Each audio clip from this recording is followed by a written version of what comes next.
Okay, hi guys, welcome back to You Can't Make This Shit Up. This is episode number 17. Today I'm joined with a very special guest. He's actually a singer-songwriter from London, and his name is Rose. So if you want to just... Bop. Yeah. I was like, oh shit, did I say Row in the building.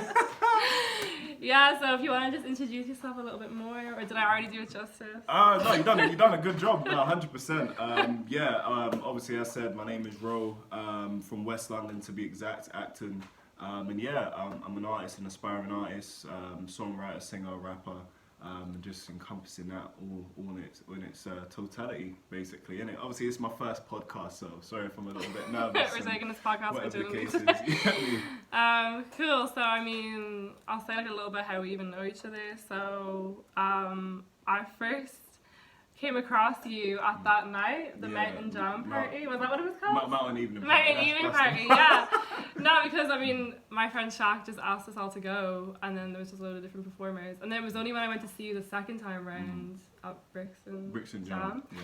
That I was like, wait, I think I saw this guy before. Yeah, and then I went back to the photos and I found the photos of us in the car park. Yes. Yeah, I realised I'd already seen you. And then I was like, okay, I'm going to bring him on the podcast. So that's why you're here today. So before I start, this is something that I just recently started doing, is I just want to ask you, like, what's the most you can't make this shit up type story that's happened to you? Oh. It can be the past year. Right.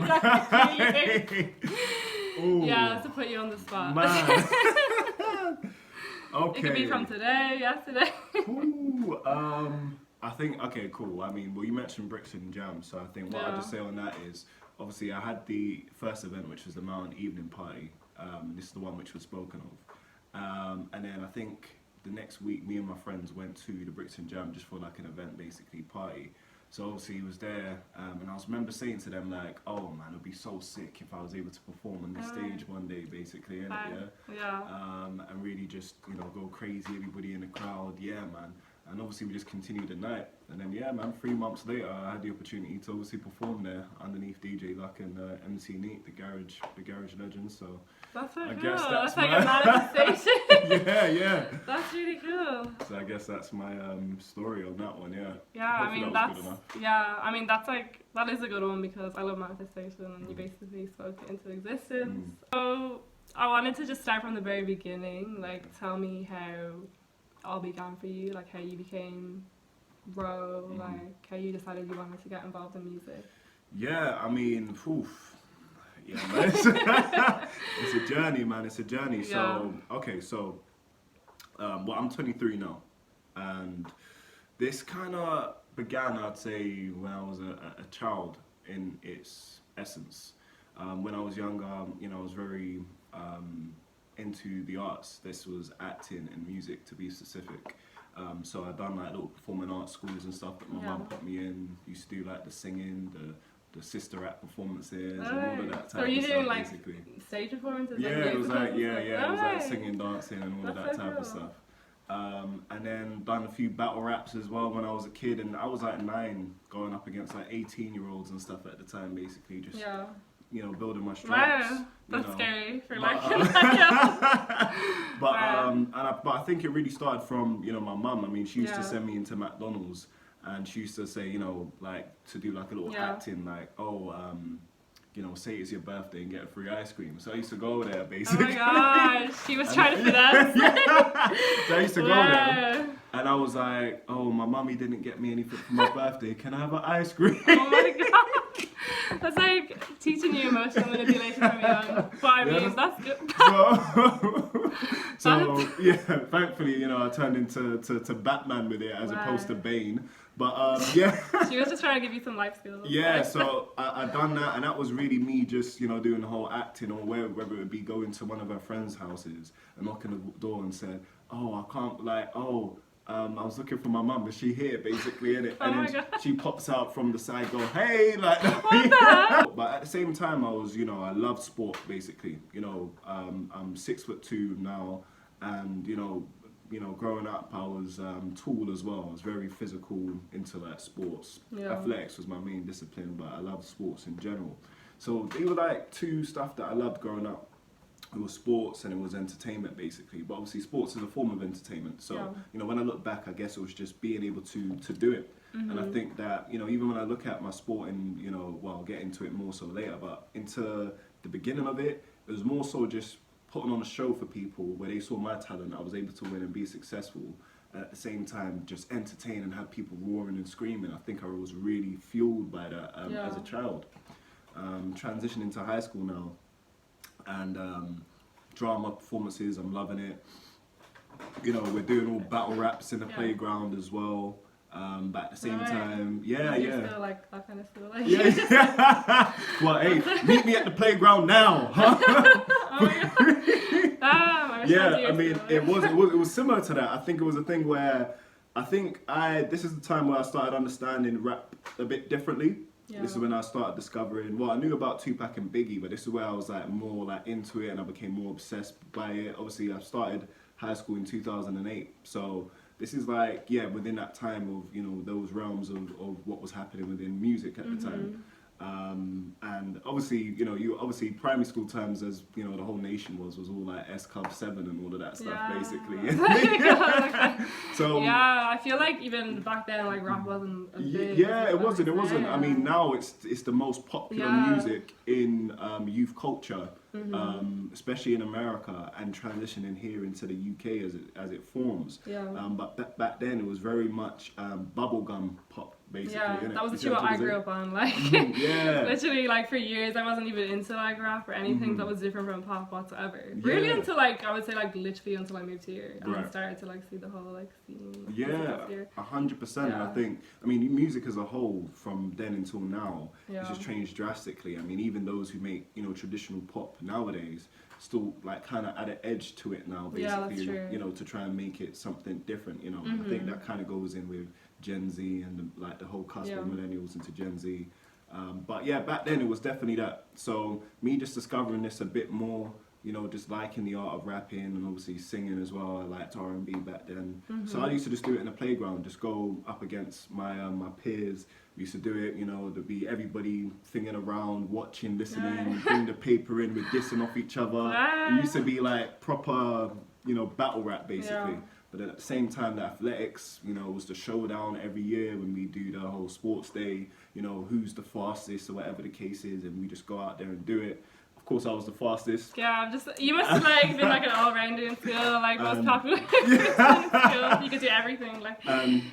It was, you know, it was really, you know, those were my passions. But I think at the time, you know, I was getting an immediate gratification from the sports at the time. I mean, 2008 is when Usain Bolt entered the scene and broke all the world records and etc. So seeing that and being inspired by that really geared me towards athletics. You know, athletics in 2010 was really in a prime position. In the 2010s was really in a prime position compared to what had been prior to that, because now within that domain and that sport we had a start where before we didn't out and out have that, or athletics was riddled with, you know, conspiracies of, you know, doping and all these different things. You see what I'm saying? So, you know, for me, I kind of went down the line of choosing athletics over music or drama at the time. And I think the reason is because, like I said, I was the fastest in my school, fastest in the borough, and I was actually going places with it, competitions. And I think at the time, the music scene in the UK wasn't what it is now. I think we just came off the back, in terms of the urban music scene, we just came off the back of a genre called funky house, basically, innit? So this is where you have tunes like, I wanna party hard! I don't know if you heard that, it's like all these different tracks, basically, innit? Show me that migraine skanking. It was all of this stuff. You might hear it at a party or something. So this is what was happening at the time, and then I think this is when Afro beats just started to come in a little bit in the early 2010s with artists like The Band, etc. But if we're talking about British rap and hip hop, it wasn't in a level or a steam position where artists could be getting millions per show, or they could really be making effective change or lifestyle or whatever the case is. So I think I was just discouraged at the time, and I think at the time I didn't want to fit into this cliche of being another black boy rapping, basically. Oh, another one, or this, that, and the third. You see what I'm trying to say?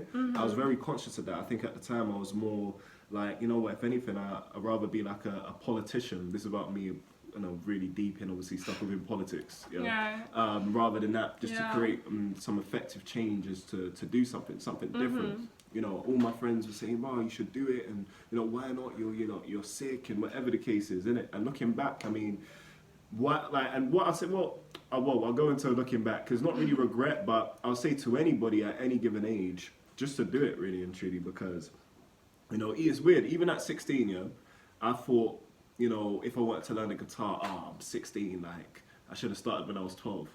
It's so silly. Yeah, no, I know. Do you understand? Like, yeah. But when you're an age, that's how I think because you're not older than that age, you just see yourself as this, and everything below you is young, as opposed to, well, I'm actually young now compared to this other age. You get me? Because like being my age right now, you know, it's easy for me to say, well, okay, I'm 23.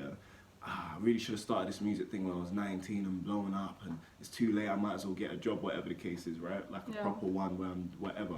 But I know for a fact when I'm in my 40s, I'm gonna look at 23 and think I was a baby at the time. That's how I keep thinking. I was so young. I was in my early 20s. Like, why did I not go for it? What was stopping me? And then I'll see somebody else when I'm in my 40s and they're in their late 20s and they've blown up as a star. I'm thinking, wow, I think I was better than at the time and living with regret. You understand?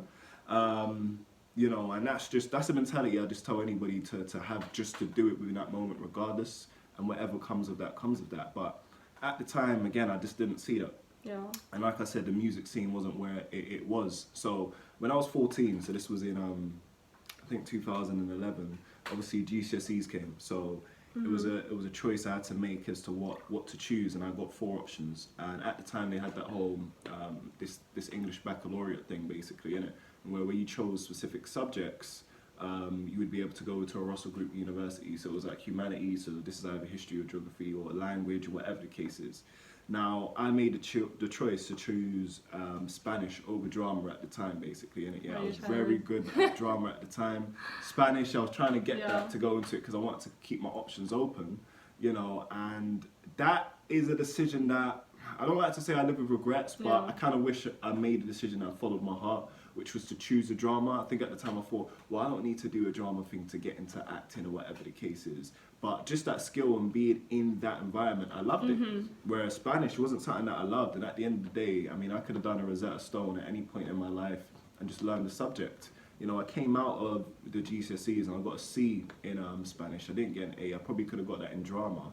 And really and truly, I've never looked at Spanish since. Matter of fact, after I went into college, they scrapped the English baccalaureate thing. That you didn't even need a language to get into Russell Group University. So I'd done it in vain, you understand? My drama teacher didn't speak to me for the rest of my high school experience because I didn't choose it. Wow, no, 100%, because they believed in me, man. I was in a gifted and talented for drama, you know, and they put me in, they even gave me auditions for the first Top Boy series as well. Wait, really? Yeah, I went to the audition for it and everything. So they was giving me Wait, when was this? Was this back when you... Yeah, this was in 2011. So the first one came out in 2011. Yeah, my little brother watches it and he keeps telling me to watch it. Yeah, serious now. It's really good. Oh my god, wow. The second one in 2013 and the most recent one last year, as you know. They took a long hiatus. So it was really that. So anyway, I went to 16 now. Obviously, I'm fully devoted to athletics. You know, this is what I'm doing now. I'm not doing this, that, and the third. Everybody's calling me the next Usain Bolt. All of that stuff, innit? Let's go out and get this, innit? So I ended up moving to Bristol at the age of 16 to follow that dream. Like, the thing with me is, if I've dedicated myself to something or I want to do something, I'm going to do that. And I'm going to do it to the best of my ability in the fullest extent. There's no half-hearted business here, because if I'm here to win, I'm here to win. I'm not here for no Mickey Mouse business, as I like to say it. You understand? So at the age of 16, I moved away from home. Left all the family in London, and I went to go live out there, basically. Searched it all up, got a government grant because of what I wanted to do, which was specialised sports and A-levels at the same time. I couldn't do it in my local area, so I got the government support through that as like a special ed, basically, innit, you know? Managed to go out there, and it was a great experience, is what I'll say. Living in a new city at the age of 16 where other people do it at 18, you know, living away from home. The first year... Yeah, that must have been like really, like... Yeah, life-changing. Yeah, it was a surreal experience. I think I don't really understand the magnitude of it until I look back. Yeah. You know, at 16, for the first term, so from September to December, I lived with a family, and a few issues happened. Basically, I was loud on the phone one day, and then a woman came banging on the door, wanting to go to sleep or something like that. Wait, so you live with someone? Yeah, that was the first. So when I was 16, because my birthday's in January, so from September to December, that's what happened. So I ended up moving out. Then in the last term, from January until exams, I lived where it was just students, but the landlady lived in the house, basically, you know. And then my final year, which was A2, from September, so 17 turning 18, I lived in a house where it was just students, just guys, and we could do what we want, basically, innit? So those experiences, the parties, you know, the clubs, the this, that, and the third, I mean, it was like, and of course it was connected with the UE, the University of West England, which is the university out there. So it's like, you know, I really put my all into it, but unfortunately I didn't reach the heights in which I wanted to at that given time or that given age through athletics. And I had to sit back and think like, okay, I could really work hard over the next few years and I can get somewhere, but what am I really trying to do here? Am I trying to be somebody on the starting line who never, you know, finishes first or was never the top 3? Or am I trying to be the best at what I'm trying to do? And my thing was, I want to be as impactful in something that I'm good at, more so than anything. And it's hard when you're young and you're good at so many different things. I'm talking gifted and talented for science and technology. You know, I'm going to maths weekends in Oxford University and whatnot. I'm doing, what do you call it? Like I said, the sports stuff, you know, going all around the city. So were you considered like gifted as a kid? Yeah, so gifted and talented, I was in all the different pockets of gifted and talented within my school. They really boosted me up as somebody who had a bright future. So, and when everybody, a different person from every angle was telling you to do this, do that, whatever the case is, it's like, well, which one do I do? Yeah. Like when you're really just only good at one thing, it's kind of easier because you can really dedicate your entire life to that and you can go forth and do well. But when you're so good at so many different things and you don't have that clear direction, it's kind of hard. And I think for myself, I was very independent in thought as a child. And like my mum, she was a mum who works basically for most of the time. She was a manager at Holland and Barrett. So for the most time, it was just me within my thoughts, having to think and cultivate things. And she was born in the 60s. So for her, like her mentality is mostly been to obviously, you know, do what you love to do. And, you know, just work at it and you'll get somewhere, as opposed to, you know what, this is the one. I think obviously she was very, you know, passionate in herself, you know, for me to do stuff like acting and stuff. She really enjoyed that aspect of myself. However, she didn't have that, you know, that forthright mind at the time to, all right, I'm going to get him an agent, I'm going to get him this, I'm going to do this for him, you know, and there's no fault of hers. The things that you don't know, you don't know. So second year, stayed there, and that experience as a whole was very enlightening. However, you know, I said to myself, if I don't reach a certain height by like the end of this, you know, then I'm going to put my efforts into other talents, really and truly. And like I said, you know, I think it was, you know, I look at it like this. Again, I could have put in the work and, you know, really gone forward, and maybe at this stage, if I had continued from 18, which was, 5 years ago, you know, been at a decent national level. But again, I never want to be involved in something that I'm not the best at or I'm not able to win. I think really will be at the top. I think really and truly how I see it is, you know, impact. Where in my life can I be the most impactful onto this world? What can I do that will inspire, change lives, and, you know, allow me to actively, through finance as well, be able to affect and change lives, you know.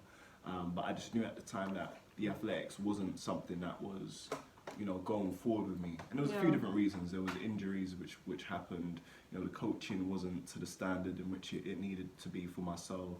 And, you know, it was so hard at that age to balance everything. I mean, I was living away from home, having to cook and clean. Yeah, you basically had like the uni experience before even that age. This is at A levels, which is harder than the first year of uni, really and truly. And it's like, you know, I'm having to study, then I'm having to cook and do all of this stuff for myself, home life.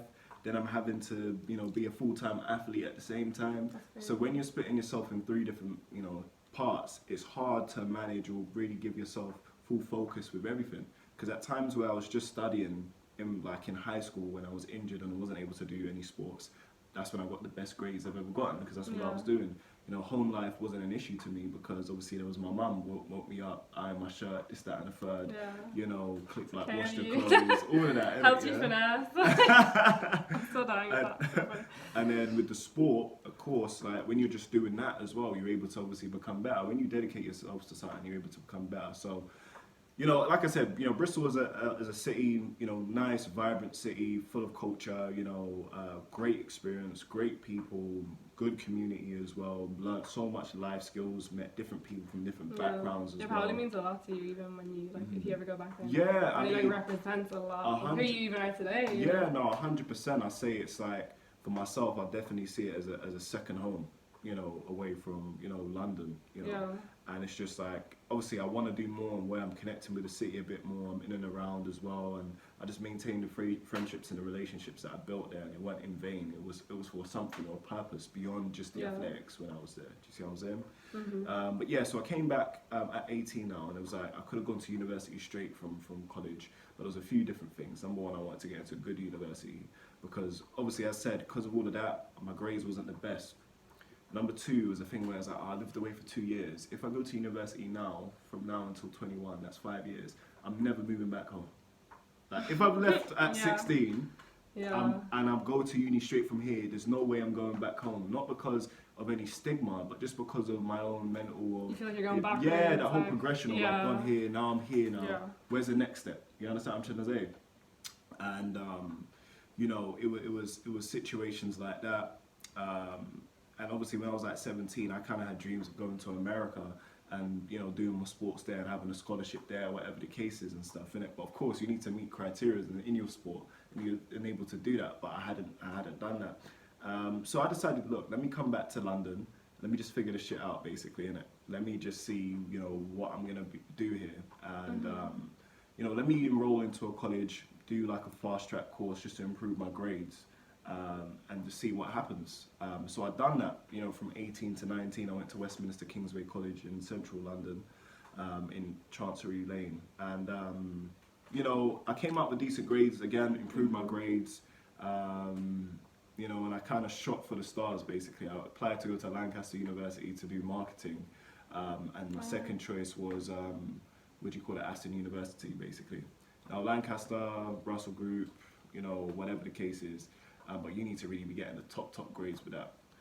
The other one, what's the other one? Aston University. If I put that as my top one, then with the grades I got, I would have got in basically. But because I kind of was like, if I'm meant to go university, I'm gonna get in. Yeah. If I'm not meant to go university, then boom. Yeah. Obviously the smartest rationale would have been to put Aston University as my first choice. But I don't think I was really driven to go to university. It was just like, if it happens, it happens. So I put the highest one. Yeah. So I put the highest one, which was Lancaster. Now, needless to say, I didn't get the right grades to get in. And it wasn't because I wasn't able to get them. It was just my approach, because what I didn't realize at the time was there was, an effect of not achieving that dream that I had dedicated myself to that was happening at the time.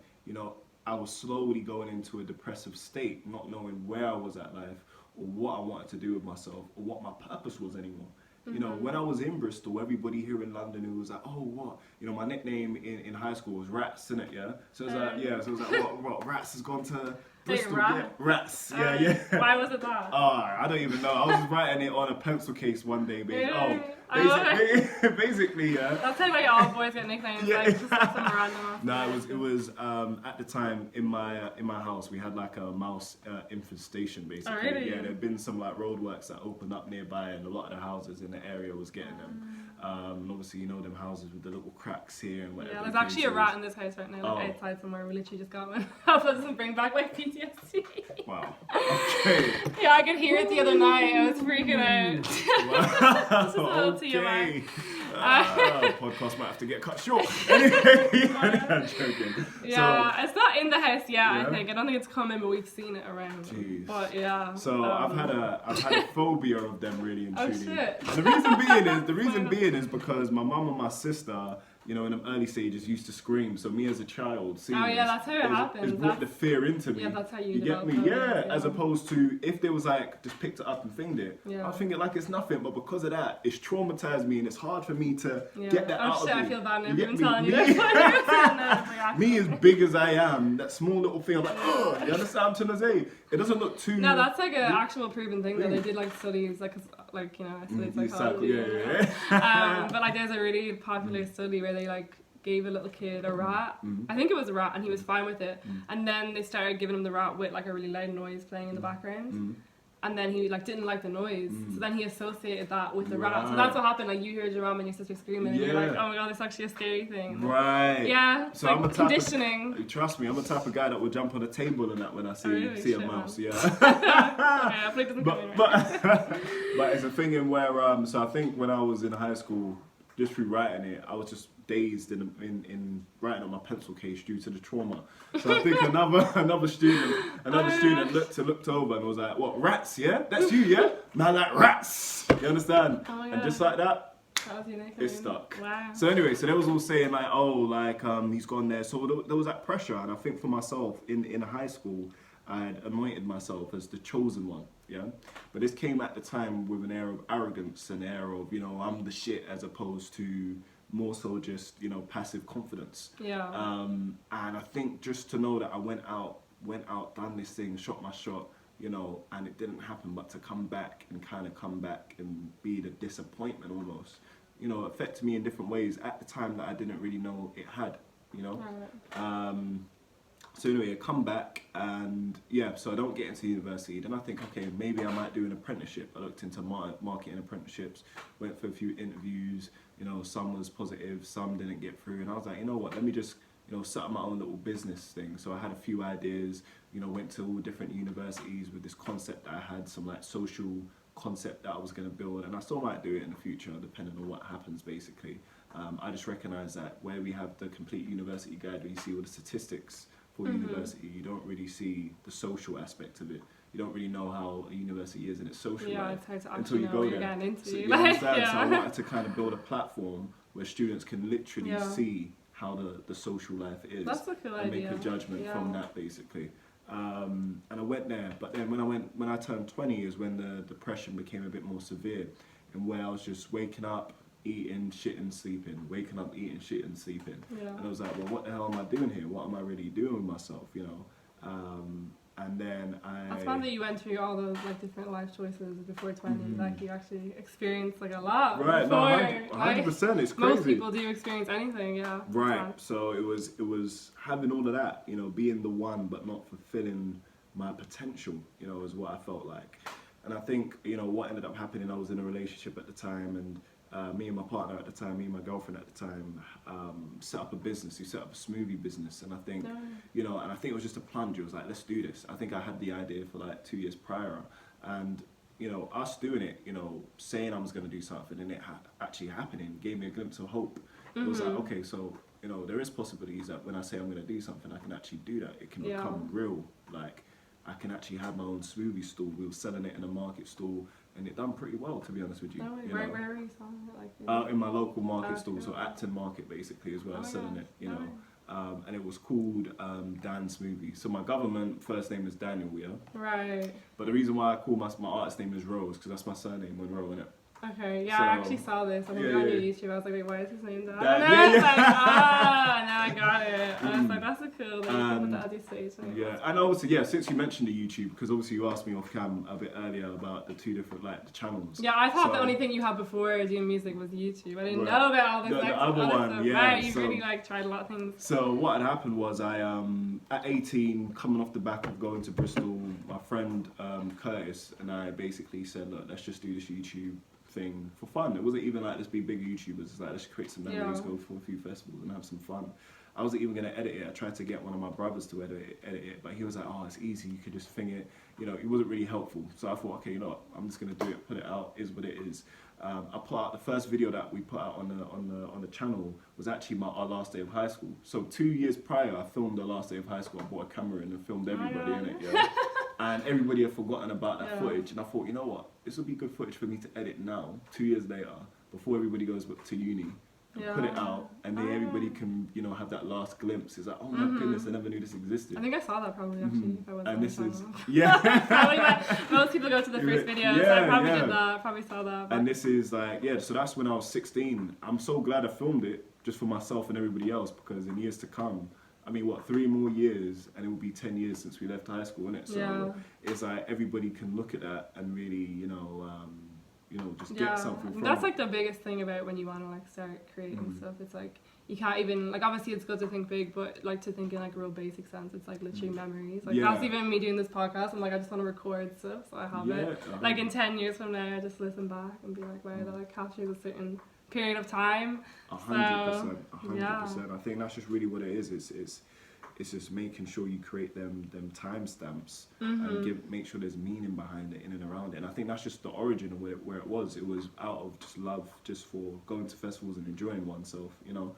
And we done it, and it became, you know, the adventures of Kurt and Dan, where we went different places and done, you know, different things, really and truly. You guys like grew a following. Yeah, man, we had like nearly like 4,000 subs, and this was without us even properly going at it. You see what I'm trying to say? We done a lot of carnival videos. Yeah, I saw that. Like, wait, I saw one and it had like so many views. Yeah, I know. Some of them are just crazy numbers, like 600,000 views. Did you guys make like ad money on those? Some of them we did. So we made a little change of it basically. But some of the ones that we had obviously put music into, which is copyright. So this is with us not even realizing how the game goes basically at the time.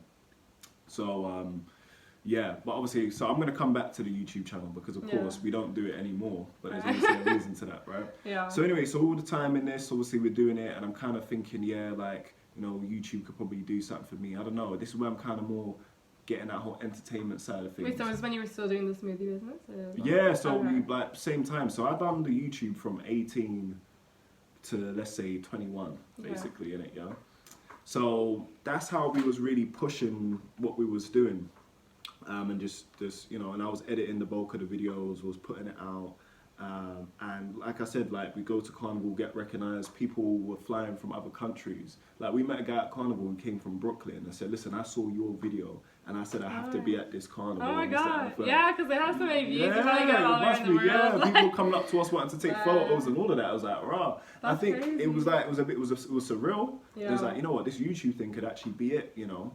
But I was torn, and I guess I applied for this Mobo thing basically as well, me and Curtis at the time. And basically we had got it, but because there'd been some technical difficulties, so when they wanted to video call us, there was one individual part of that team who just decided like, oh, you guys aren't serious, and it was a whole like... Wait, what was this for though? This was like, basically the Mobos had some scheme thing that they had on where they help musicians, YouTubers, this, that and the third. So you get onto this, they can put you in positions to help you create content even better. Oh, was this back when there was like agencies and stuff that would kind of take charge of people's channels? And I know they had they did have them back then. Yeah, because those are really big. Yeah, they actually, I know we got a few messages from them, but we knew that was some bogus thing. So we didn't do that. But the Mobos is a trust. They have the thing called the Mobo Awards and whatever. So the Mobos is a big thing in it. It's like it's a music. It's like in America how they have the BET Awards. Right. It's how they have the Mobos in it. So it's okay, cool. So you see, like in America, you have the Grammys. Yeah. In the UK, you have the Brits.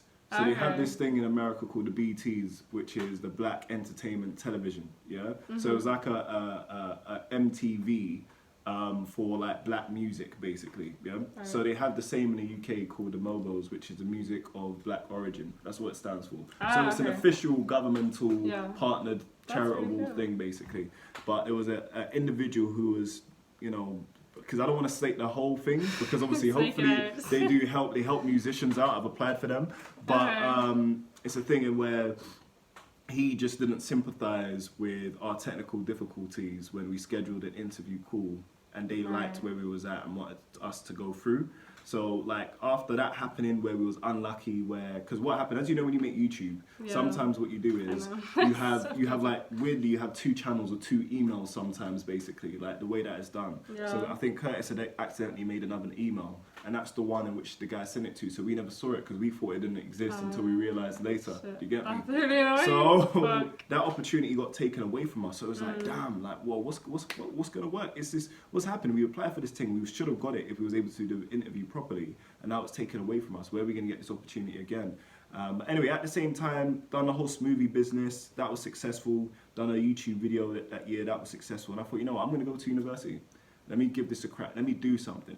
And I decided to, at 20, take up an economics course, basically, innit, you know. But while I was there, I used that as an opportunity to join the drama society. You know, so I was 20. The last time I had done it before then was when I was 14. Anything proper drama related, and I thought, you know what, let's just do this.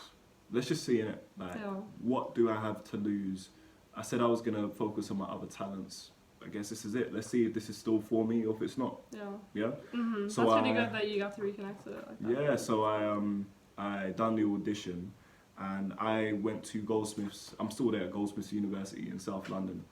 It's in Deptford, and I basically auditioned, and I managed to get the main part, which was Prospero in Shakespeare's The Tempest, basically. Oh my god! But we done a drunk,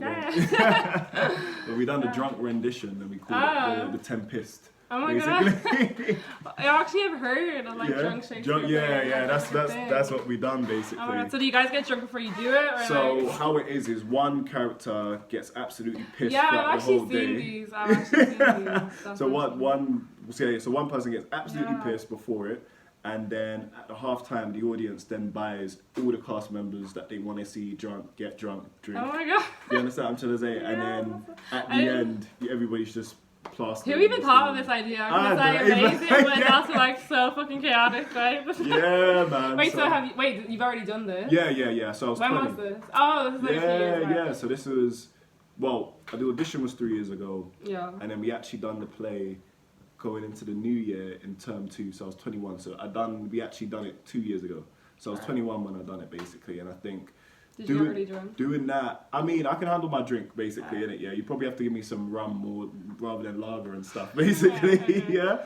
But I was a bit tipsy, especially in the second show that we done, because they switched the characters that got plastered. One was, I forgot the names of the characters now, man. But yeah, so that was really that, and I think that moment was like, okay, I've got something here. People's come up to me saying, "You done really well. You was amazing. This, that, and the third. You looked good on stage."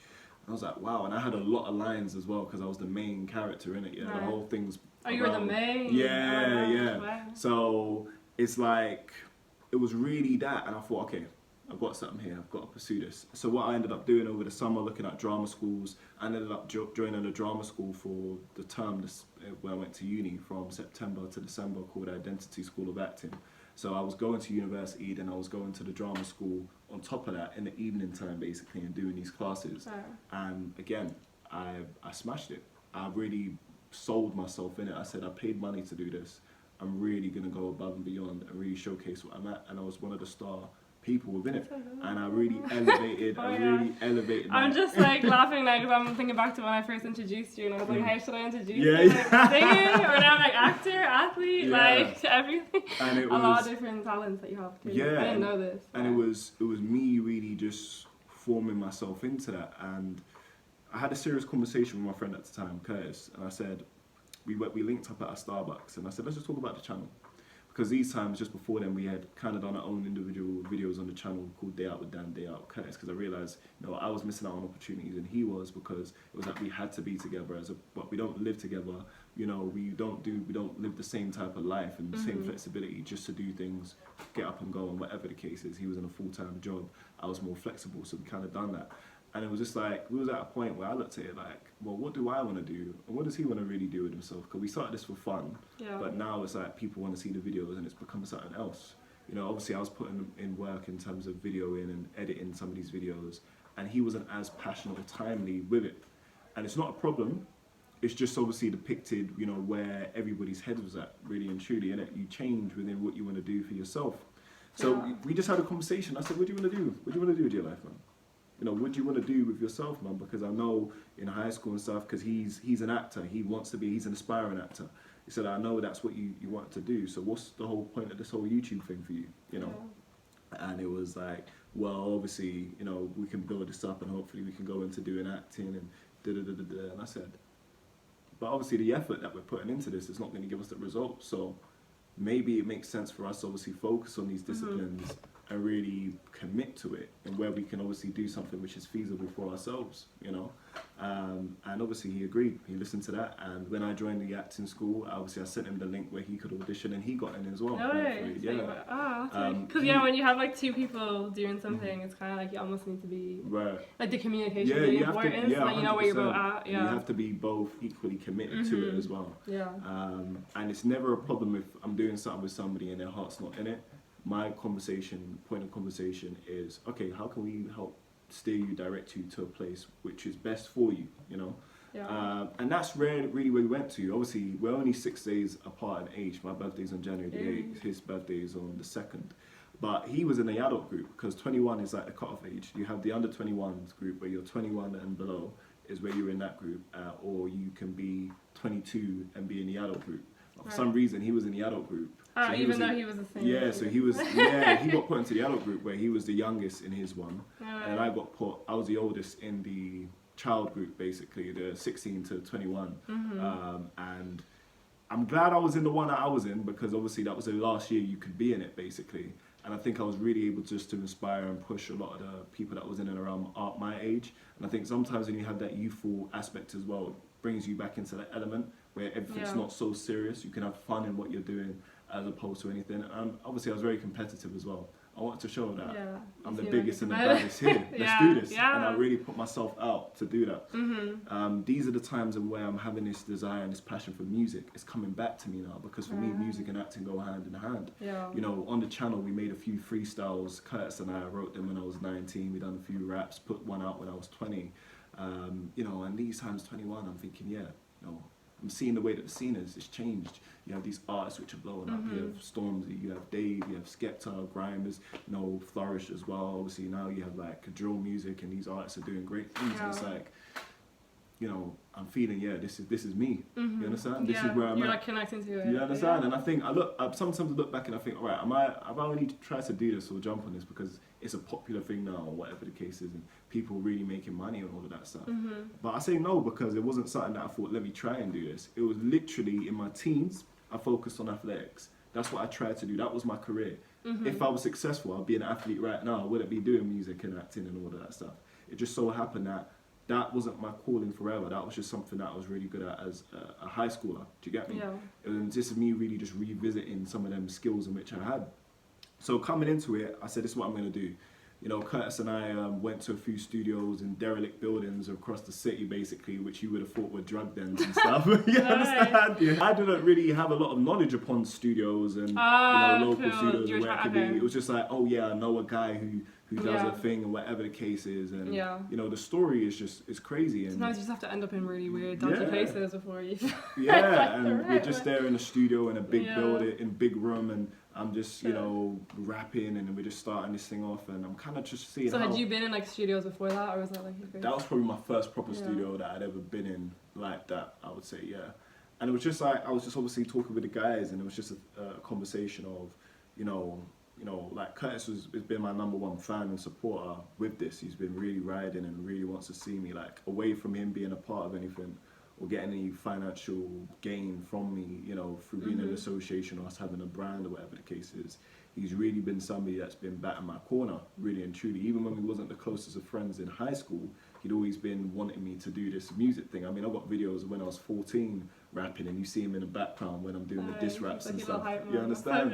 You know, and then my friend Paul, I've been close friends with him, you know, since I was 11. This is the other guy that you saw on stage on the last one. So his name's Paul, but his nickname's Lossie, innit? Because in high school people used to call him Paulos. So that's been my friend for the longest, really. So we've been exclusive friends for the last 12 years, I would say. That's a long time. And then Curtis, I'd say from 16 when we left high school is when we properly bonded and built an actual friendship beyond that. They say if you're friends with someone for more than 7 years, you're friends for life. So, really? So you guys are good for life, man. So it's like I basically was just talking to them. It's just all conversations, like me just talking to you, saying, listen, I'm trying to do this thing, and whatever the case is, you know, what do you think? And you're giving me good advice, and you're like, yeah, man, well, you could do this and this. I'm like, right, you got the point, you know. Well, you seem to have an aptitude for this type of stuff, man. And it was really a thing where I basically said to the guys, maybe we should just create something. You know, why don't we just try something and create something and really push it? I said, you know, we're in a position in where nobody's gonna put us in a position other than themselves. We have no connects, no nothing. We have to build from the ground up and really make this thing happen, and we got to do it ourselves, you know. And of course, this is an ongoing story, and this is all up until now, basically. And we basically decided to form something. We had no name, we didn't know what we was going to call ourselves, and I said, don't worry about the name, we have the concept and we have that belief within us. And that's what it would be. There was a few different names of what to call it. It was going to be Iconic Records or Icon and this, that, and the third. And I thought, yeah, I'm sure that exists somewhere else, kind of like normal and kind of a bit cheesy to me. People throw that word around, kind of like, you get me? iconic. Yeah, it's like a little bit, but I thought, but one day it just came to like me, basically, and I thought, promise. And I basically sold it to the guys. I said what it means. I said, for me, you know, promise is to have that belief within oneself that you're going to do great things in your life. It's the potential, literally, it means the potential for greatness. I said, we're not at a position yet in which we're anything. You know, we're not icons right now. We have the ability to, we have the promise to be icons. And everybody in every walk of life was always evolving to that next stage. They might have achieved something, but now they want to do this next thing. To have promise is an everlasting thing. It's to strive and go and gain, you know, your greatest potential in life, you know. And that's where the name was cemented, you know, amongst us. And it was like, yeah, this is it, you know. And we kind of really understood some of our strengths as three people. I mean, we have other friends and extended friends where we could have made this something bigger rather than just, you know, the three of us. And when I say the three of us, this is just in terms of the organization of it. Of course, it extends, the family as a whole extends beyond just us three. And there's not no hierarchical position where it's me, this, that, and the third. Like, anybody's in or associated with Promise as a whole is equal in my eyes. You see what I'm trying to say? Hence why if somebody was to ask me, I'd say, I'm just obviously an artist, and obviously I back and represent, you know, Promise in a sense, as opposed to the role in which I actually play within it is the marketing director. You know, I focus on how we market the brand and put it out, you know, some of the stuff in which we, you know, put in and around it. You know, my friend Paul, he's the business director. He deals with, okay, how are ways in which we can actually make this profitable? How can we begin to do that over the years? How can we, you know, drop things at the right time to make everything mesh? And then obviously Curtis is the operational director. Okay, cool, so we need this. I'm gonna go and get that. We'll bring it forth to the table. These are the options. We need a logo. All right, these are the different shortlists and what it is. And this is how we kind of formed it as us three to our strengths and what we've done. And it was a bit rocky in the beginning. We had to go to a lot of industry, you know, events and conferences and summits just to understand how it works a little bit. We're still young. I'm still baby in this thing. We're still naive as to how this whole thing works. Somebody my age would really just be signed to a label and they take care of everything. And I'm not obtuse to that or locking that off, but I just need a good knowledge of what I'm getting myself into before I get into it. Just the music industry as a whole can be very cutthroat if you don't know how to navigate yourself throughout it or do the right deal. It's like with anything. It's like a lot. Like it's with anything. If you're somebody who does sports and you have a bad agent, you'll be undervalued your true worth within what you can provide to a club. So for myself, I need to make sure, like this whole process of which I'm in now is building my value and my worth to leverage myself, that if I'm doing something with a label, if I want to get that international global appeal, I'm getting what I'm actually worth rather than being undercut and or only getting £15,000 from a record that sold something like 2 million copies or something. That's just not flying for me. You see what I'm trying to say? Yeah, it's cool that you guys get to all do it together as well. Yeah, 100%. You guys obviously all know each other, so you'll be able to bring out there's strengths, as you were saying. 100%. It's that level of trust, and I think it's that level of honesty. When somebody's slacking or there's a true issue with one another, we know what it is at the end of the day. And it's just us working in partnership. I'm not under management, but we work as a team to get things done, basically. And that's how the inception of Promise came, really and truly, you know. So we've got myself, and I was obviously thinking of names as well, and I just thought, you know what, at the end of the day, I just want to be myself. I don't want to be a young this or a this that. I want to be myself. And I looked at my names, and I saw Ro. And I said, that's it. I said, that's it. You understand what I'm saying? And it's weird. It's like people, sometimes it's hard for people to really cement themselves in a name, like, other than yourself. They'll be like, oh yeah, I can see that, that sounds nice. But with every brand, and this is just me from my marketing knowledge, it's not about what the name is, it's about the value that you give the name. You understand what I'm trying to say? Is what the meaning you put behind that name or that face as to what then gives it its esteem. Do you see what I'm trying to say? Definitely, and I think that's really what I've been working on. And, you know, the journey going into 2019, was with the drama school. I ended up leaving it because I went back to university and they done a reshuffling of classes where I would have just repeated some classes. I might go back to it in the future, but for now I made an active decision that I want to focus on building myself up as an artist. Yeah. Because as an artist and a musician, you're on a stricter time frame of, you know, your success or your come up compared to music, compared to acting. Acting, you could be a successful actor and blow up when you're in your 30s. Yeah. With music, I feel like a lot of actors do. Yeah, 100%. Like with music, is really a thing where you got to get in when you're young. Like, because you're appealing to the young market. Yeah. If you're like, it's hard for you to become a new successful artist at 40 and get everybody. It seldom happens. You understand what I'm trying to say? And people at that age as well don't really buy music like that because obviously young people are more frivolous with their money. They, you know, thing it out here, there. They buy clothes, they go concerts. They're the ones who are spending everything. You understand? Whereas the older generation, they got bills and they got kids now. They can't afford to do that. Do you see what I'm trying to say? Yeah, that tends to be how it goes. Like, even like my parents are like, oh, we don't have time for music now. Right. It's like, wait, what though? Just like put it on for me. But I guess it is just a thing. Like, you just don't think of it as much. Like, young people are a lot more motivated. Right, 100%. And obviously they, you know, youth is all about, you know, popular culture. That's what drives popular culture. What's the end thing? What's cool? The crazes. We're looking at TikTok. We're looking at Triller. We're looking at everything. It's all run by, you know, millennials and Gen Z now who are coming up. And for me, I'm on the cusp of millennial and Gen Z. Yeah, basically. are you 1997? Yeah. Okay. So I'm technically Gen Z. Yeah, that's technically Gen Z. I only saw that recently. I was like, wait, like, so Gen Z is literally, technically, like, most of my friends are Gen Z, but then I'm millennial because I'm 94. But it doesn't really make sense because it's like, I feel like we're still in the same age it is really what it is. I guess we just like, obviously, technically, there has to be some type of cut-off point, but there's a blurred line in it. I feel like the Gen Zs are the teenagers right now. Like, unless you consider yourself a teenager. No, I definitely, you know, agree and hear what you're saying, man. I mean, obviously, well, you got to deep it though. Those who were born in 2000 are 20 now, innit? I know, that's so weird. I find that so weird to believe. So, like, I still feel like they're babies, I think. Yeah. 10 max, like that. It's 10 max, you know. It's hard to process that. So it's like, just understanding where I fit within all of this and where I want to be. It's just really understanding the market of, you know, millennial, which is from 1981 to 1996. And then Gen Z, which is from 97 to early 2010s, and really just recognizing where I fit within that. You know, it's really important as a musician to get in again whilst you're young. You understand? Whilst you're in your early to mid 20s, it's like prime low times to really be a popular artist. Do you see what I'm trying to say? And then you can keep that momentum going. That when you're in your 30s and you're established, you're able to do things like how Adele, she's in her 30s and she's still success. She's massive, you know, Drake, Rihanna. Yes, people do end up like Swift. Blowing up in their 30s in a way, but they always start out. Like, It's about starting. You have to start at this stage where you're relatively known. But mega stardom comes when you're in your 30s. It's like anything. You have to build credentials. It's not just about one hit. It's a series of hits. Then it's about, you know, how you impact culture and the things you do along the way to cement yourself within the fabric of the scene. So I understood, like, you know, with music, it's a harder, you know, task because you yourself are the business. I'm gonna say to you, it's really cool how you like see all the business. Obviously, you have to like be into the whole business aspect of music.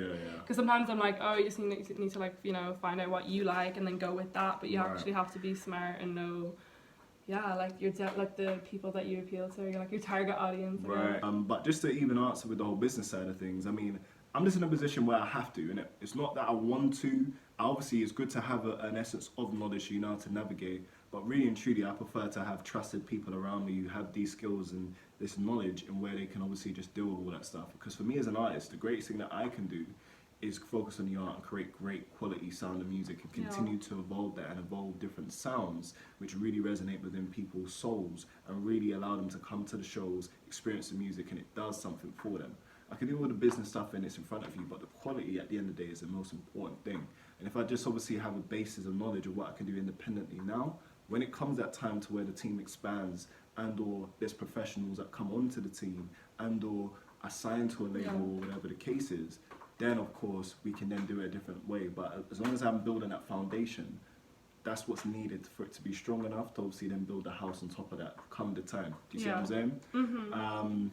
But yeah, we was doing all of these different things as a team, and then when we hit the summertime, it was like, alright, cool, let's go. And August is when I announced myself. you know, I released a freestyle.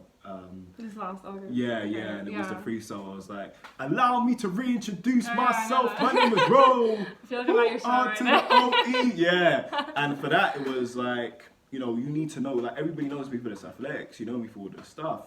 You know, let me introduce That's myself. mad. Do you think it makes sense that you did athletics? Like, obviously you're tall, whatever, but I know, like, that's crazy. Yeah, yeah. I just thought you always were doing music. Yeah, I know. I mean, this is the thing. When I talk to people now, it's like, and when I say certain bars and lyrics and I do it for them, it's like, well, how come you wasn't doing this earlier? How long you been doing this? You understand? Because it's like, I guess from their opinion, it's like I'm good at what I do, or I have potential to even be better, whatever the case is. And it's like, well, where was this all the time? You understand? But, you know, that's just what I was driving for. Like, when you get that thrill of you crossing the line and you're the winner and everybody screaming your name, it's a feeling, you know, unbeknownst to most. You understand? And really and truly, to keep it honest with you, that's a feeling that I'm still chasing within music that I haven't gotten yet. But there's only a few different reasons. Because of the work that I put in with athletics, it wasn't about winning. Because if I was racing against toddlers and I won, I was not going to be screaming and shouting. With every win, what makes the win powerful and what makes the win, you know, worth it is the journey. It's all about the journey. Is you understanding everything you had to do to get to this point as to why this means so much to you. You having to, me vomiting on the track, me flipping almost, you know, crying because of the sessions, how hard they are. Me putting the work day in, day out for me to come here and claim my victory. You understand? And I think it's a feeling in which I get with music when I've met certain milestones, isn't it? When I've released a project, it's done really well. When I release an album and I get the #1 album in the country, where, you know, and this is the thing, I haven't released any music officially yet, or on any platforms yet, if you deep it, up until recently, kind of, and we'll get into that. And that is, you know, for me, I really wanted to focus on my support base. I could have done it, it's always weird, I've done it backwards, where I could have put out something, people heard it and come, but I was like, nah, I'm going to really talk to you one-to-one and say, I have the show, I'd like for you to come and check me out, or whatever the case is, we're hosting this thing. Yeah, no problem, I'll come. And as you know, with the Mountain Evening Party, that was a free event. You just walked in. That was actually such a fun night as well. Wait, so who organised that then? Was that? It was us three. Oh my god, so you guys organised the whole thing? Yeah. Because I was going to ask you, so like Promise Label, basically, like what's the main goal for it? Is it kind of to organise events? So with the Promise Missions statement, like the short term and long term is for us to be able to impact communities and people in and around us, you know, allowing them to fulfill their promise, you know, whatever their potential greatness is, whether it's within arts, sports, whatever the case is what we want to do for the long term. This is our 10-year plan, basically, when we're in a position of esteem and where we're able to do that, provide opportunities and do great things. As services, we love to, you know, get into management and be a management service and a full-blown record label when the time's right. Right now, what we do is consultancy, so we can do consultancy for individual like artists, other artists, I was thinking that. And all brands, and where they want to come to us, and we can offer a service, and where we can create a plan for them to go forth and map out. And or if they just want a conversation, we can kind of give some gems and tips of how and when to do things. And of course, there are events as well, things that we want to. So that night, everyone that was there, were they all kind of like people that you Yeah, know, like?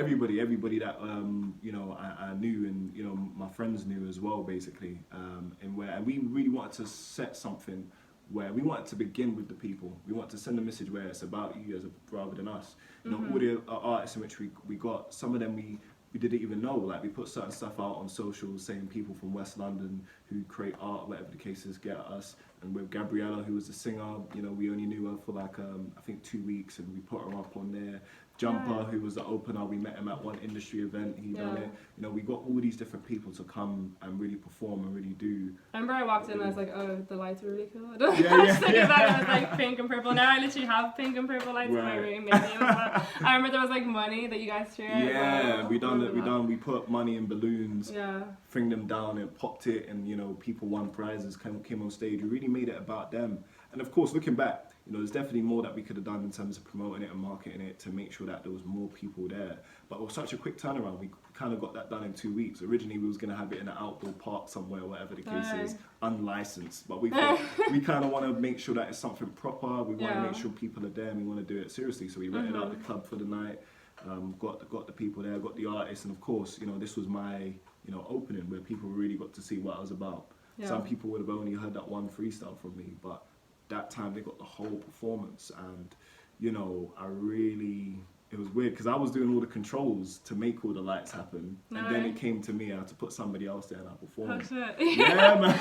Damn. You're like. And we put it together. The Mount Yeah. evening party, the three of us, and it's a proud moment.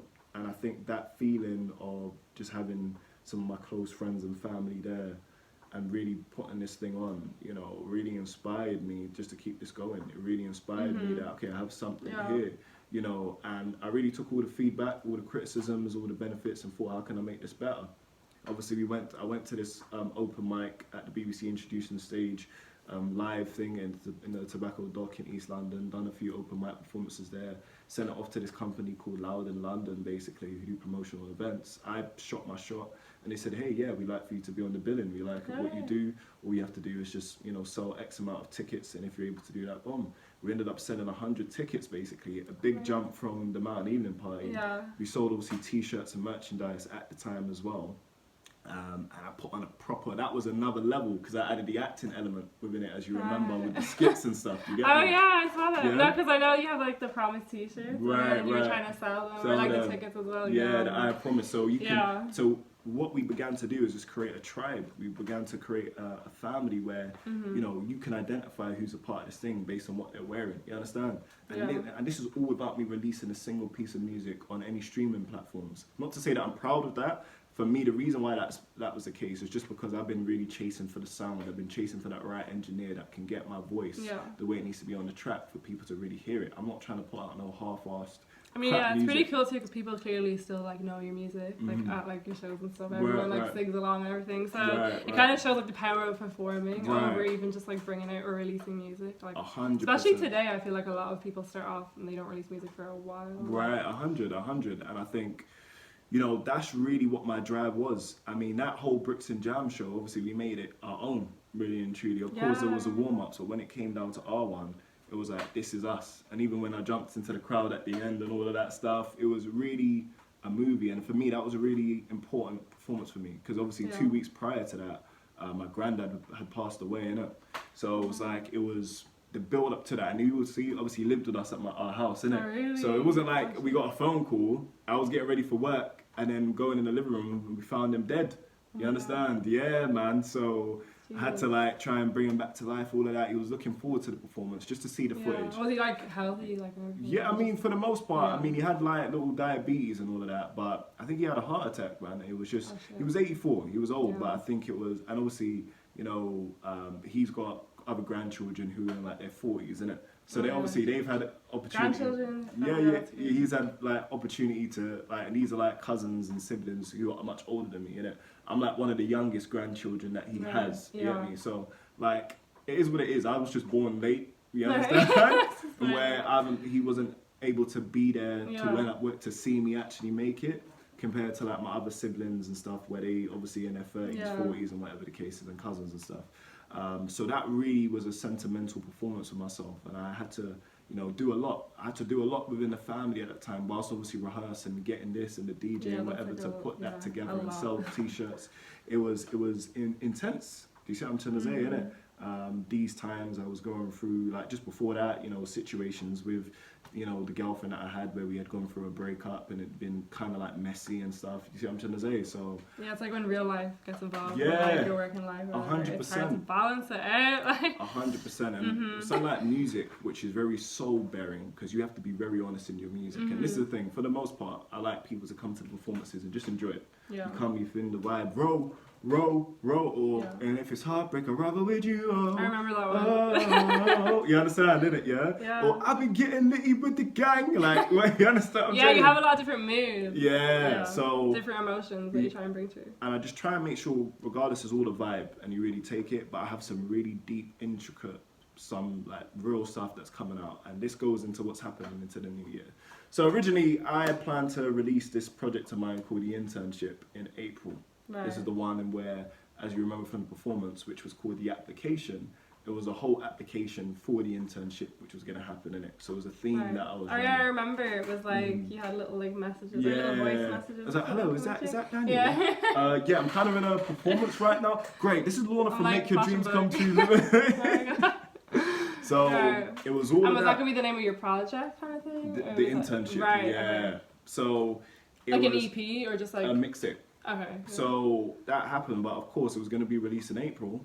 And then all the shit Honestly, went down. yeah, man, all of this happened. Yeah, I was going to say, like that, Bricks and Jam, that was like a few weeks before everything got closed down. Right, little did we know. We're proper, like, started hitting in terms of March. Obviously, February was all the whispers. You know, March was like, oh, there's a few cases, and then end of March is we're in lockdown. You see what I'm saying? But yeah, and I think there was a few things. Number one, I think it was finance. I needed to work and build up some money to get it, to be able to fund the project. Number two was, obviously, you know, the situation with COVID. And number three was I hadn't found that right engineer yet.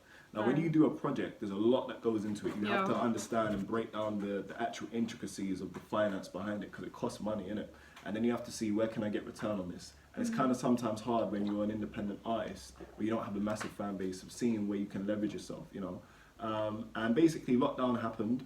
And it's weird, man. It's because, of course, you know, nationwide and global wide, it was a devastation as a whole. And I previously worked in hospitality part-time as well, doing like the groundwork. Yeah, I saw you made a little coronavirus video, or like what you've been doing during Right. So are you still doing that, or are you like... Right now, so I was doing the hospitality. Yeah. That obviously dried up because of this. And then I was with an agency called Compass, and they have two divisions. I used to work for them. Yeah, so they got the Levy restaurants, which is all the hospitality, and they had Medirest. Well, yeah, I was basically joined Medirest, which was with Compass, and I was working in the hospitals, man, as you saw in the video. I was in the trenches. Yeah, I was wondering what you were doing. I thought it was for money. It was a mixture. One was a food like factory work for like NHS staff, and the other one was me literally in the hospitals, which were COVID ridden, which I had to clean the beds and everything. What was that? That was part of a different company. And it was weird, man. I mean, obviously my family didn't want me to do that. You know, obviously the risk and you know the hysteria rather that was on the news. But it was like, look, I've got to make this money somehow, some way. You were like a key worker then. You were like right up and... Yeah, man. I was like, I've got to make this money, and at the end of the day, you know, I'm not going to ask anybody for anything. And you know, me doing this is better than me doing anything illegal. You know, so you know, at the end of the day, you know, money have to make, as we say, innit? So it was like. I was just doing that for months. I didn't stay at home. I stayed, you know, with a friend, like in Tottenham, and I was just there for weeks on end, just working day in, day out, really and truly. And then, obviously everything ended with that, and I'm in a position in where, you know, obviously it's crazy that happened, and then all of this craziness happened with the whole Black Lives Matter movement in America. This year has been just You see what I'm saying? And where that just swept the world, basically, in some sense. And you know, I was in a position in where, you know, I felt connected to the circumstance, especially, and for me, it's not so much more so the groundwork, you know, racism, you know, where a policeman does this one thing or whatever the case is. For me, it's more the systemic, you know, side of things, and me acknowledging, you know, the different stories, you know, especially, you know, through working and where I worked at, I understood the immigrant story even more, and where these are the people who are really doing these, you know, lower level unskilled jobs. You know, a lot of the, you know, cleaning jobs were, you know, Asian and African immigrants, basically, who kind of gave up on their own hopes and dreams and ambitions in the hope that their children can have a better life. These are people in their 40s. They have at least 30 years left of life in them if they stay healthy, but they've kind of just given up. And it's like, well, I was like one of the youngest people doing it. You understand, innit? And it was like, wow, you know, I was really taking it in. It was a life-changing experience, one I've definitely learned from. And I felt like, you know, with everything that's going on, I definitely needed to speak upon it. And that's when I made that music video, Enough. I saw that. I just seen it. Video, What did you think of the video? Oh yeah, I thought it was really good because I felt like it really like delivered that message of like. I mean, I love how you like have a lot of stage presence, anyways, and you can really tell it, like, get it from that video. Okay. I like how you were doing it in like a basketball court, was it? I liked like the vibe of it. Yeah, it's cool to see like artists being able to bring out music that has like obviously a deeper message and like even your lyrics were all everything that was happening at the time. And yeah, I thought it was it set like a message. Yeah. I feel like that's one thing that you do, like you definitely give across, like as you said, like an impact to everything that you do. So. Okay, thank you, man. Yeah. I think for myself, you know, the purpose of that, because there was a lot of ways you did it, like, you brought it out very quickly as well. Yeah. That's what I was going to ask you about, actually. Like, what was the creative process behind it? So, what had happened was I had just finished my writing process for the internship. So the internship is fully written up basically now. And obviously this was happening. My guys were asking me, "What is there anything in which you're going to speak on?" I thought, I don't know. I don't want to force anything in it, so we'll see. I went out to one of the marches. I saw it for myself. Was inspired, and I just got to writing. And I just wrote that in a day basically, and just tried to encapsulate my experience really and truly. And just I was with me when I make music. I try to make sure that the opening is good and the ending is good, you know. And if the opening is good, I'm able to start it good. I made like for me, if I'm able to start the track, I made the whole track. Right, yeah. It's just the beginning is my only difficult part because I want to make sure it's impactful. So for me, it was like I was hearing the beat. I was like, damn. Pray for George and for Belly that their souls somewhere rest and us our souls rest heavy. I thought, okay, that's it. good. You understand what I'm trying to say? Mm-hmm. Yeah. And where'd you get the beat from? Like I just got it from YouTube. That one, man. Yeah, that one I just got from YouTube. And I thought, yeah, let me just use this one. This one's a really good, solid one. And that was really what I went for. And I think because it was very connected to myself, it was easy for me to write. Because all I had to do was refer back to my own experiences, what I felt and what I thought. And I think I really wanted to display stuff in which everybody could listen to, gravitate to, and really understand. You know, it wasn't anything about me and me as an artist. It was just about this message, which was important. I think the elements of myself that I wanted to put in there was just through the visuals. And where you saw me, you saw the community behind myself of people. You saw that I had promised T-shirts as well. You know, and you saw a diverse range of people on there as well. Of course, we're talking about one specific issue and one in which I can obviously relate to, but as one in which obviously we will experience in some way, shape or form from whatever spectrum. You see what I'm trying to say? And I just wanted to make sure it really went within that. I think for me as myself, you know, I pride myself in three things. Now, you know, through obviously the whole process, I got to understand myself and what I, you know, my staples in life. And there's three pillars of life for me. Which is entertainment, entrepreneurship, and activism. You know, entertainment is the music and acting. Again, focusing on the music right now, but the acting is definitely what I'm going to go forth and do in the future as well. The entrepreneurship is where I believe ownership is key. You know, this is where we just need to go forward, and it's just like where, you know, I'm just very big on that basically, especially from the background that I'm from. You know, sometimes, you know, we just exist and we live, or, you know, we live in areas and communities and where we just rent property as opposed to wanting to buy property or be the heads of like companies like Google and this, that, and the third. And the third thing is activism. You know, we live in and obviously, like I said, I study economics as well. And the purpose behind me studying economics is so I can be equipped with knowledge to, when I'm in a position of power and impact, hopefully through entertainment, I have the necessities within myself to be able to really effectively do something with a great, you know, knowledge of it. And this is about, you know, the betterment of countries around the world, especially those within the African diaspora, is what I've really seen. Because obviously we live in a capitalist world, not even a society, right? That's like because the thing, one society might be, you know, socialist or communist like China or whatever the case is, but internationally they're competing in a capitalist market. And in the true essence of capitalism, they try and say it's through equilibrium of the market and where everybody gets what they put out and the units are equal, but that doesn't happen. The truth is you have winners and you have losers. That's just the way it works. And that's the same with the business. You have businesses where there's winners and there's losers and there's people that just exist. You understand what I'm trying to say?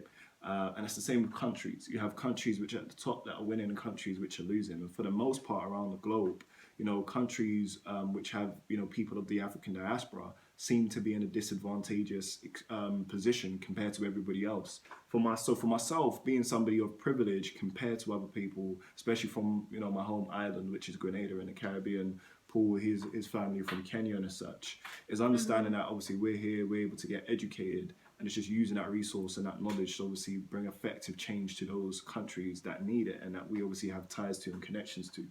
So for myself, it was just really built upon me making sure I push that as something in which is a mission within my life as a whole. And how do I encompass that in the video in of itself, where just letting you know, regardless of what I make and what I do, this is somewhere in which I stand regardless. You see what I'm trying to say?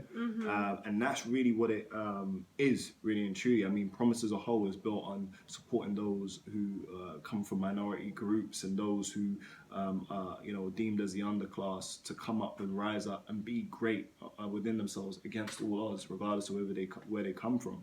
obviously that was just obviously an opportunity where it connected with us three that directly, and obviously which was current at the time as to why I felt to obviously talk upon that, you know.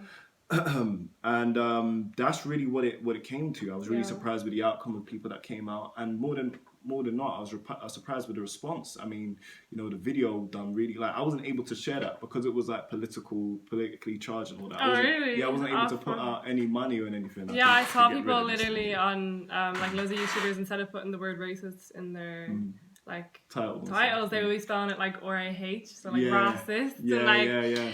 it's crazy how that stuff isn't like pushed out. It's like kept hidden on YouTube, which is really messed up. And it's same with Facebook, Instagram, all of that, innit? So it's like every view, every share was organic from people that wanted to do that, and I've done a lot, and across all the different platforms: Twitter, Facebook, YouTube, Instagram. You know, I think altogether it amassed about 3,000 to 4,000 views.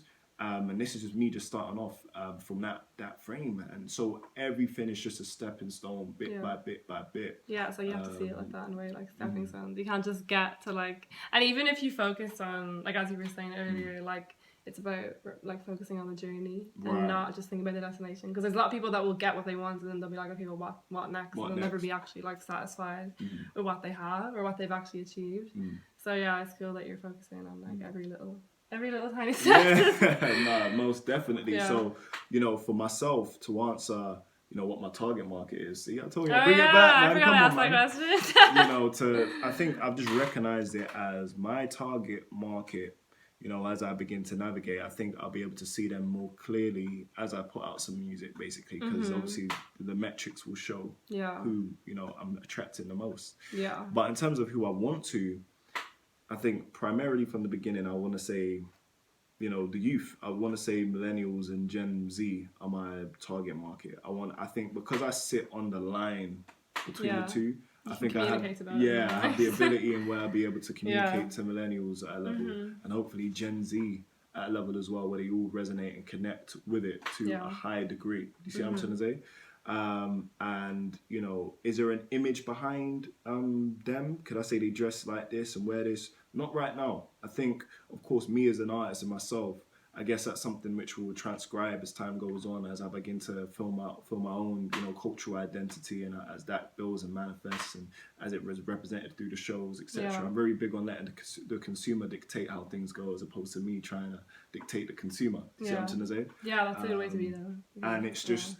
It's really like that, but for the most part, I hope that people can resonate with the music regardless of what background or where they're from. I want to have as big of a market share as possible. I want those in the suburbs to be able to really connect with the music and rock out to it. And I want those, who are banged up in prison as well, who are down and out, feel like, I can rise above this situation and come out of it the same way, regardless of what predicament or circumstance or situation or walk of life in which you come from. You're able to do great things if you apply yourself in the correct way. In that manner. And of course, I just want to make great music that people don't even have to think too much about, and they can just enjoy it. But that's cool though, because I feel like it can be both ways with your music. Like, and I feel like once you have that really strong key message that you want to communicate.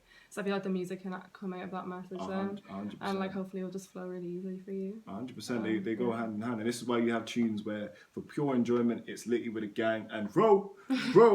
And if I want to give you a message, it's I'm the chosen one. Woo! I've been chosen. Yeah, I feel like your lyrics I feel like they're catchy, like, because even when you're singing them now, I'm like, oh my god, I remember this. So that's good. So that's really it, and where I'm at in terms of the near future. When can people expect music? I mean, I want to release actually a demo project this month. So before the internship, I have that cemented in all the tracks. And there's some other tracks which aren't going to make the cut and wasn't cleared just don't fit within the overall theme because there's a theme behind it. So what I've decided to do is release a demo project this month called The Apprenticeship. Okay. And what that's going to consist of is about 5 to 6 tracks. You're going to see the likes of Litty with a Gang on there. You're going to see Ro on there.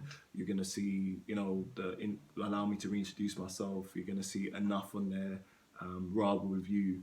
And there'll just be one new song that nobody's heard on there that just didn't make the cut for the internship called Dripping in Sauce, basically. Innit? It's a nice little one.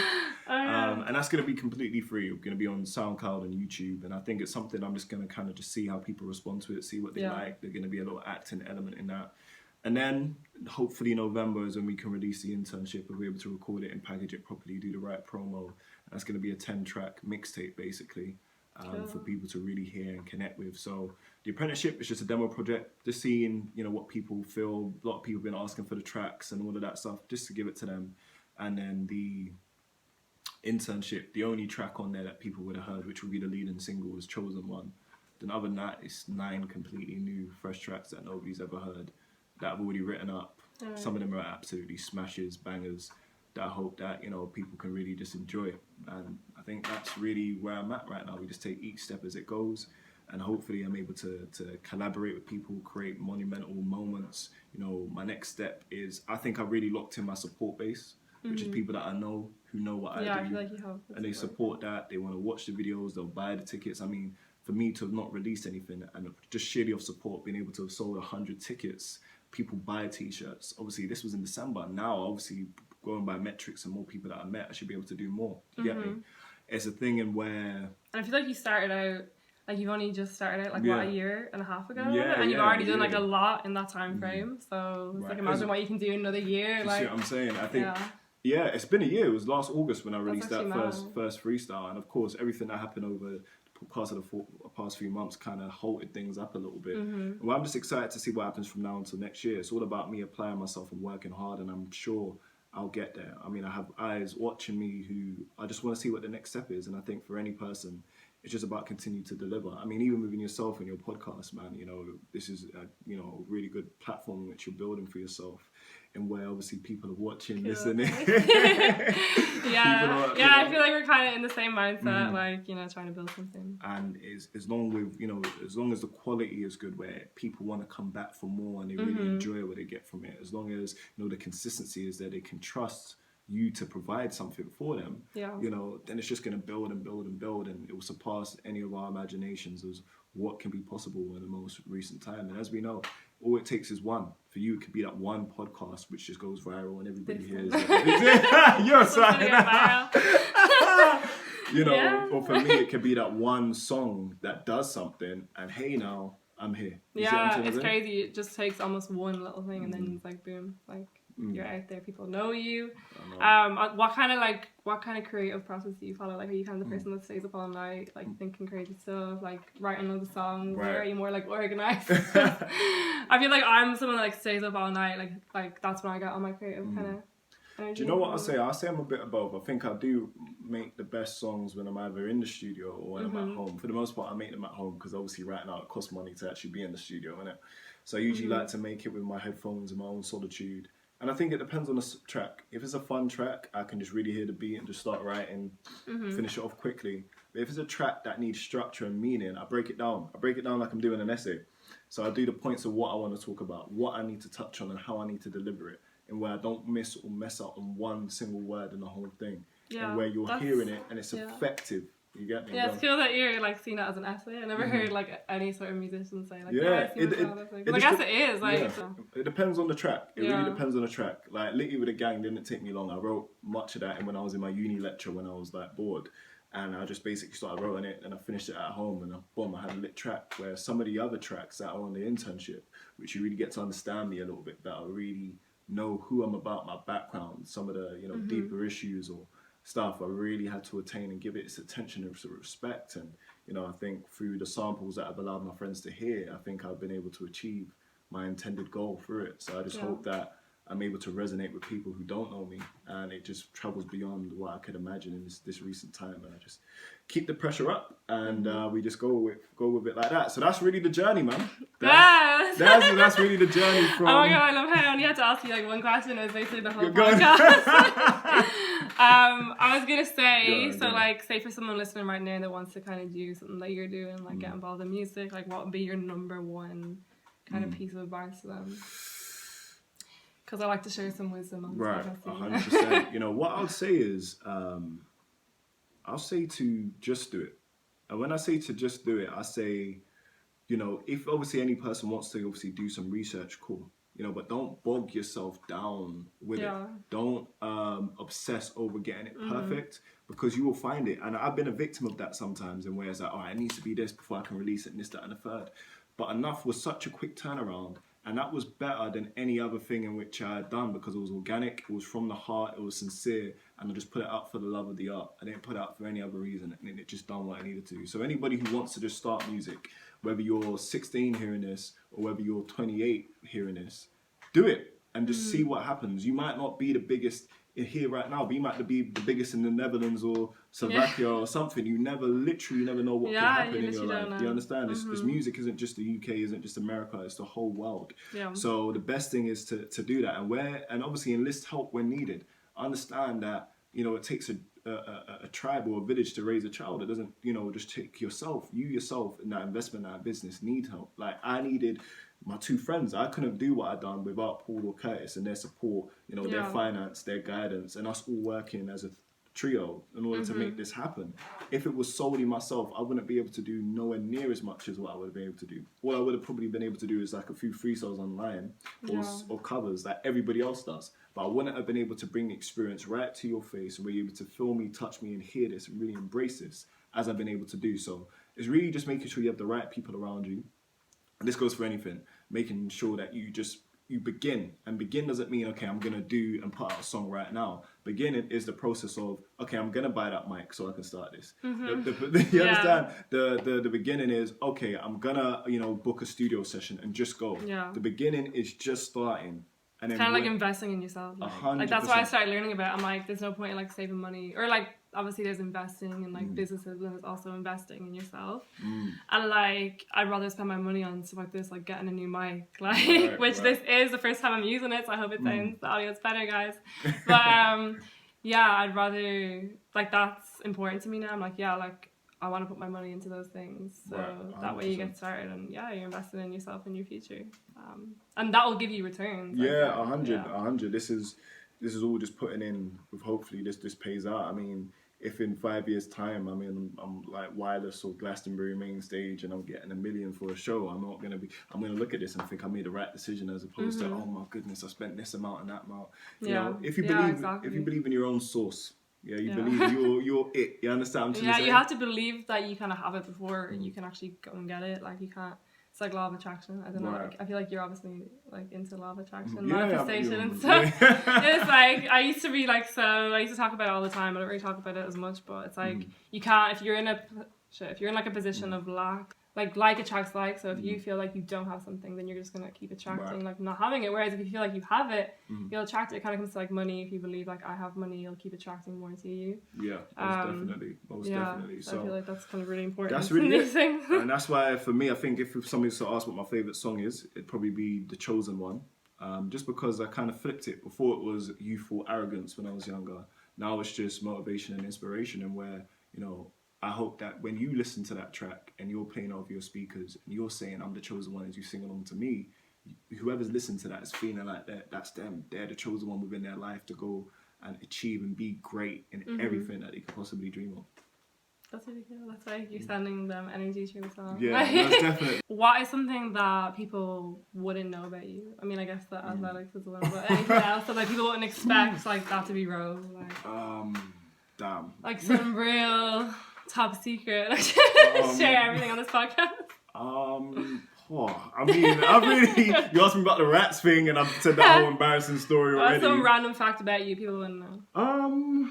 Damn, man. A random fact about me. I'm just trying to think, man. I think I've said so much. Yeah, in fairness, I just learned a lot of things I didn't know about you, so I'm sure a lot of people did too. So I'm just trying to think, what would people, I guess, you know, I don't know, man. I've got a birthmark here. on my arm maybe or Oh something. shit, that is very unexpected. You didn't need to go for some corny, cheesy thing like, hey, I've got this on this. Or I can twist my fingers like this. Like, come Oh on. my god, can you? Are you like double jointed? Like, No, not really. I think there's just that, but most people can do that. I have like this really freaky thing. here. Some people are really disgusted by it. I think. Damn. See, some people are like they can't even look at it. I don't even like doing it because it's just anyway. But Not trying to get no osteoporosis out. What's your favorite color? Oof. You know, it's a hard one. I mean, being from Acton, it's traditionally been blue. Basically, that's the colour that's been, you know, associated with the area. But, you know, I'm from, the island I'm from is Grenada, where that's like a red flag, and, you know, I support Arsenal, which Have is you been red. there? Have you been back there? Yeah, I was supposed to go there. Well, I went there last year. I've been there like 6-7 times, innit? The first time I went there, I was like 3 months, innit? So I know 3 months old? Yeah, so I know all the, I know all the family and everything there. It's like, that's like home to me as well, you know? So a lot of your family obviously are still based Yeah, like half of them came here, basically half of them stayed there. I'm talking about like my grandma's generation and stuff. So I've got enough cousins there, enough cousins here. And yeah. What's your favourite food? Food, I would say, I didn't even answer the colour one. You said blue. Blue, Yeah.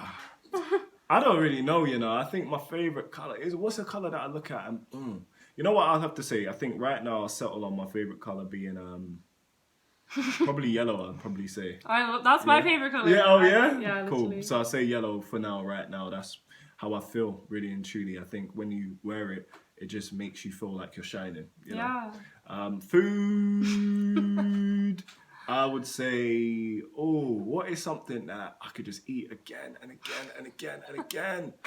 You know, I could say that, but then obviously... Are you like do you eat the same stuff over and over? You know what? I can be very trained in food. So with me, I do love food, but I can train myself to eat the same thing every day. If I say to myself, I'm eating this to survive, not because I need to enjoy this. Yeah. So if I'm on a regime and where, okay, it's either fitness or I need to save money, I keep it strict. But in terms of food, I'd have to go to Caribbean food. I have to say, if there was a food that I had to eat for the rest of my life and I couldn't eat no other, it would be that. I don't think there'd be any other type of food. What's your thoughts on Turtle Bay, that restaurant? Oh, I actually went there on Friday. Yeah, I only just went there for the first time, like last week, and I thought it was really nice, but I went with Michael Williams, and he's also from the Caribbean, so he was like, this is trash. Like, all right, so I'll give you the answer. The cocktails are really good. Yeah, I had a cocktail. 2 for 1. Yeah, I had that. You get me? Turtle Bay sponsor me if you're seeing this. Anyway. You probably will. And then, what do you call it? And then the food, I think the soul food is really good. I had the like when you have like the fried butterfly chicken and the mac and cheese and all of that stuff. And their soul food is basically American black food. That's what it means, isn't it? Yeah. Right. I had the curry, the aubergine curry. Was it? Thing. It was so nice. Like I don't know if I just need to go to the Caribbean or something, but like. But I had the Caribbean, the curry salmon and the rice. Now, the rice isn't cutting it. The rice is like some Uncle Ben's rice that they just finged in it, yeah? The curry sauce is good, but I'm just going to keep it funky. I'm going to keep it real with you. It's a Caribbean restaurant for white people. Yeah. That's what I mean, I knew that when I was there. I was kind of embarrassed. I was like, you were thinking it was really good. No, I mean, it's good food, but when you go to a real proper Caribbean shop, it's a different level of quality and sauce because it's all like homemade and stuff. But Turtle Bay has a place. I mean... You know, it is what it is, isn't it? Like when with the owners, obviously the people that own the franchise or the whole company aren't black people, yeah? And sometimes black people are like, now we need to own more and we need to do this, that and the third. I can't blame them for the people who opened it. I can't blame them for opening it because it was a business opportunity. They saw it and they seized it at the end of the day. And really and truly, rather than, you know, anybody, you know, from our culture, you know, complaining, it's our job to go forth and obviously set up these things. And I think that's just what's happening now. I think obviously that's what this generation of mine, ours, you know, are realizing that it's us putting our money where our mouth is. Rather than wishing for something to happen and somebody else to do it, we're really putting ourselves in a position that we can hopefully create these, you know, fantastic restaurants because it is a beautiful restaurant. The decor is lovely, but also give that authenticity through the food as well. You understand? And making sure that we're doubling up on what we do and how we do things. But Turtle Bay is a restaurant. I don't knock it. I know Usain Bolt has a restaurant, 9.559 or something, and obviously that's Usain Bolt. So I'll definitely check that out soon, man. So there's progression in all different ways, but I can't knock the hustle for Turtle Bay. I'm glad it exists than rather not exist, is the truth. So you seem to always kind of be doing something. You seem to be like very active, always like very driven since a young age. But do you ever like chill? Like, what do you do when you're gonna chill out? I mean, what do you do in your spare time if you have any spare time? I say for my downtime, chill time, I think it's weird. I mean, I watch a lot of videos on YouTube, and a lot of it is music related in some way, shape, or form. So even if it's something, I'm always doing something, even if it's passively. But just to chill, I think I like to just go out with friends, man. I like to have interpersonal human experiences. I think it fuels me and helps me to get an insight, to create music, to tell different stories as well, and really just to connect. I think sometimes, obviously, there's times I'm in my own bubble where I'm just really focusing on the music, where this month I've really wanted to put myself out there, especially with me about to release a demo tape as well, where I can relax a bit more now that I'm in the process of starting to record that, and I have the structure of what I'm doing and it's all pieced together and the timelines. I'm able just to really just connect and just cool out and chill, and I think that's it. I'm really a people's person for the most part. Yeah, I'll definitely say I just know when it's time to work. Yeah. I know when it's time to work, and I know when it's time to play, and I know when it's time to chill. I think for the most part, everybody understands what I'm trying to do. Everybody understands I'm not in a position where I can relax. And even when I enter the industry, let's not get it twisted. I have to go even harder when I'm in there to cement myself. This is a 10-year plan right here to make myself that legend. This isn't no, hey, I'm a star now, I can buy myself some nice clothes and chill back and relax. This is relentless pressure to take this music to a next level and take this experience to a next level. I started this thing up with me and my few guys, and that first performance was the first performance I'd done as ROE, and I gave it the energy and I'd done it. You would have thought I was doing this for a while. Yeah, I thought you really You understand? I didn't know the that December, you just started. You get me? The Brixton Jam December performance was a level up. I had better clarity. I added a skit onto there. I came into the crowd. We had our t-shirts. It's only going to go above here. The ideas and concepts that I have to connect the audience and the consumer with the music that I make is a next level. I want to make it where the listener is literally a part of the music and has stake as to what music is being made and what they want to hear. And a different level of concepts. I already know what projects I'm going to put out next year after the internship. It's a consistent thing. And if I don't make it, it's only on me and if I have a slack work rate. But if I have that opportunity and I have that good fortune where I have that hit or that freestyle that does something, once I'm in and I'm given that opportunity to really be myself, really shine, my plan is to dominate this whole decade. Yeah, I definitely think you will. Like, I definitely think you're meant to be doing this. Oh yeah, really? Yeah. Not just saying that because I'm on your podcast now. Yeah, I'm only saying that because you're on it. I have to say, I have to say it to make you feel good about yourself. Nah, I actually really do. Yeah, what you're saying about like working with your fans to like come up with the music and stuff. Because I was literally, I only just literally, I don't know if you know Charlie XCX. Yeah. She would like write songs with her fans on live streams and stuff. And like, or Doja Cat did that as well actually. And like, they've obviously done really, really well. So I feel like that is a really good, like, 100%. Like getting them to like be involved in the creative process. You have to feel, in any business that you have a voice and you have value as to what's said. Therefore, your stake within what it is, grows. You feel that this is a part of me. I have an emotional connection to this. If something was to happen to this individual, it would pain me. That's how you have to bring people to actually care about something. It's like your favorite restaurant. If that closed down, you're going to be sad about that. If you could possibly do a petition to make sure it stays open, you would. Yeah. You understand? And these are the levels of devotion in which you as a brand or business want. But my thing is not, I'm here and everybody, love me and whatever the case is. It's more importantly, I want to give you something to love. I don't want you to just love me just because I'm me or whatever the case is. I want to give you something to love and appreciate and which you can hold and which isn't mine anymore, it's yours. Yeah, you're like a true artist. Yeah, so. Is there anything that I didn't ask you? Anything else you want to cover? I think for the most part, you really covered everything. I guess just to maybe touch upon, how my different types of relationships are during this time. What I just say is, obviously for me, there's a lot of sacrifices that I made to get to this stage and this point. Sometimes I'm not able to meet up with friends as much. One of the reasons as to why, I came out of a relationship was because I felt like I needed to become more of myself. And this is not in any type of material gain. It's not even like me, being the biggest artist at a given point, but it's just understanding the values of myself, becoming a man and really transforming myself into pure adulthood from transition now into young adulthood going forward of the pillars I needed to put on myself, man. I was at a point poor with money, man. My money management was bad. I'd make especially in hospitality where you could do a week and just make £800 on a good week. You just spend it, I can just make this again and whatever the case is. But understanding what's happening obviously with COVID, understanding my poor money management in the past, I really set myself up to become more than what I had before. And I think it's that constant evolution.